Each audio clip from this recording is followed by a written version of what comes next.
bashing fans who pay to watch livestream to cursing at fans on a private fan call. Have you ever wondered how idols, who live on fans' support, can disrespect their own supporters like that? Also in this video, you will see tons of plot twists, and even Idol's management company would join hands to bring fans down. So don't skip a thing and watch closely.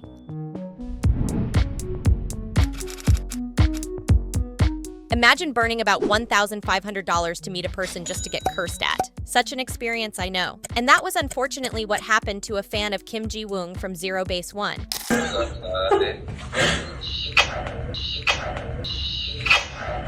A fan shares a video from a call with Kim Ji Woong of ZEROBASEONE, showing someone ended the chat with an annoyed swearing sheball. As people analyzed, the voice sounded exactly like Kim Ji Woong, and so did the OP. On the same day, the video exploded on X, getting over 5.5 million views and about 50,000 retweets. Under immense pressure, only one day after the scandal broke out, the company managing ZB1, WAKEone Entertainment, denied the accusation, saying they had checked with everyone present at the fan call, from Kim Ji Woong, the staff members, to even the translators. However, they also promised to seek further digital proof of the fan call to protect the artists, which is Kim Ji Woong in this case, and would use legal actions against anyone spreading false information and malicious comments. Now, while this sounds like a totally rational decision to make, both WANNAONE Entertainment and Kim Ji Woong were scarily bashed. When I first did research about the scandal, I was confused just like you, but buckled up because there are up to 4 plot twists in this small video clip. As you know, there are 2 types of fans, and one of them is the diehard who would literally die to protect their idols, and the other type is the rest. Anyway, for the first type, after seeing the announcement from WAKEone Entertainment, they immediately bashed the OP, called the OP a sasang, said that her face wasn't pretty so she deserved to be sworn on by Kim Ji Woong, that she must have mentioned his past boy love dramas, and even that she was an anti-fan in disguise. Now remember how I have just said WANNAONE's taking a rational and legal approach was sensible? Well, not anymore after reading the full story recapped by the OP. A few hours after the announcement of WAKEone Entertainment, the OP spoke up, saying the company seemed to have an ulterior motive to blame it on her. First, she noticed within a few hours after she posted the video, WAKEone Entertainment suspiciously released a video about a sasang fan breaking into the group's dorm and texted other members of ZEROBASEONE to spread the rumors, vaguely made her and the sasang fan the same person. And obviously it worked because some fans, the diehard ones, started to cyberbully the OP and snowball bad rumors about her.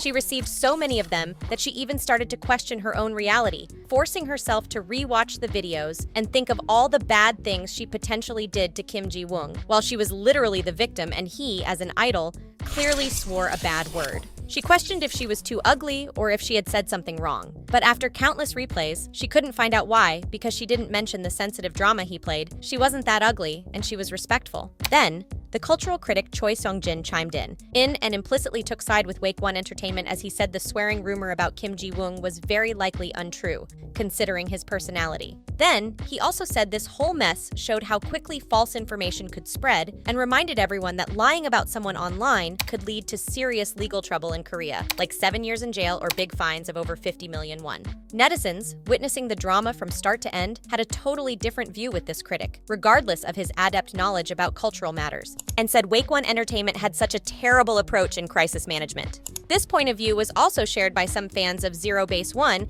as they even sent trucks to the company asking for his departure from the group. So, this should be the end of the story, right? Nope. This only leads to another plot twist.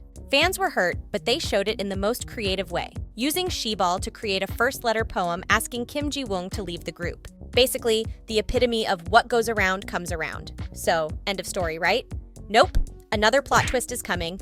As those fans who sent the trucks published the location they would be sent, which were cjenm building and WANNAONE's office in case you were curious, some fans of Kim Ji Woong showed up, pretended to borrow the truck driver's phone, then dived into the driver's kakaotalk, found the profile of the person who organized the truck protest, snapped a photo, and blasted it on X for the world to see. Now, this post was deleted. In response, the truck company announced an apology for leading customers' information and was even considering taking legal action against those who spreaded such private things on the internet. Everything is snowballing, exactly like what the OP said about Kim Ji Woong's scandal.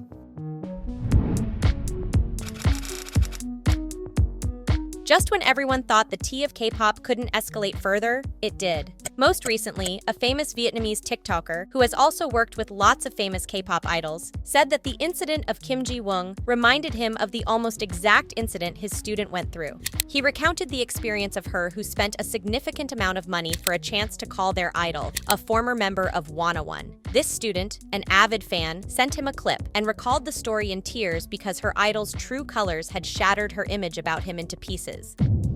It all started with her being super excited to finally meet him after spending a fortune to buy albums for the fan call ticket, just to be met with indifference. The idol appeared as if they had just woken up, showing boredom and annoyance at having to speak with her. A Vietnamese fan who was struggling with basic Korean, the conversation then ended with his peak annoyance, rude saying, "Thanks, see you later," and a violent hang-up. Having worked with numerous K-pop idols, the TikToker admitted that while many idols are genuinely sweet and friendly, there are also those who seem arrogant or slightly annoyed. This, he suggested, might be why some idols don't reach the heights of fame they could have.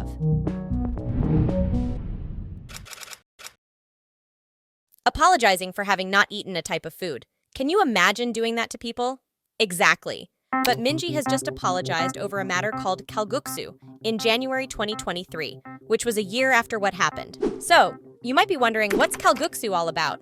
Well, kalguksu is this awesome traditional Korean noodle dish that's super popular and pretty much available in every corner. There was this time on a live stream with Chimchakman when the girls got into a chat about kalguksu and all the different kinds of noodles out there.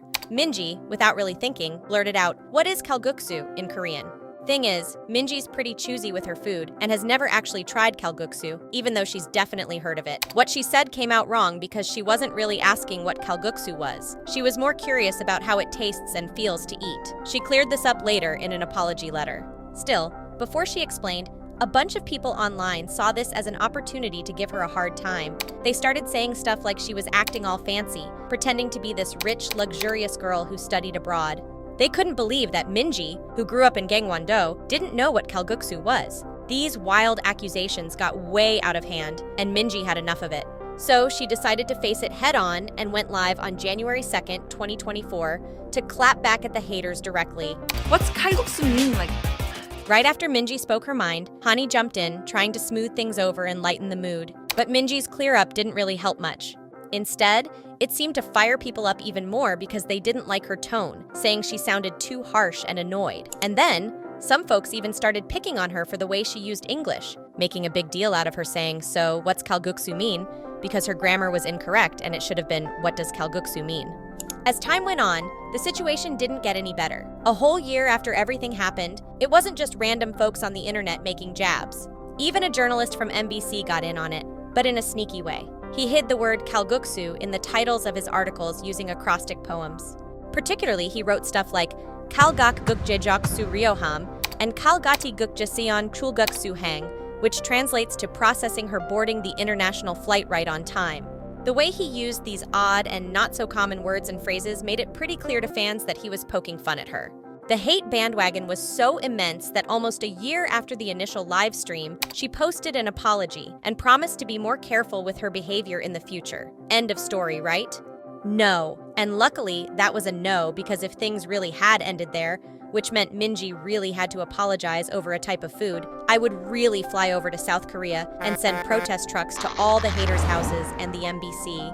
After realizing how ridiculous the reactions of netizens were to Minji and how malicious the poem of that journalist was to Minji, a literal minor according to South Korea's law, people started to criticize the hate bandwagon.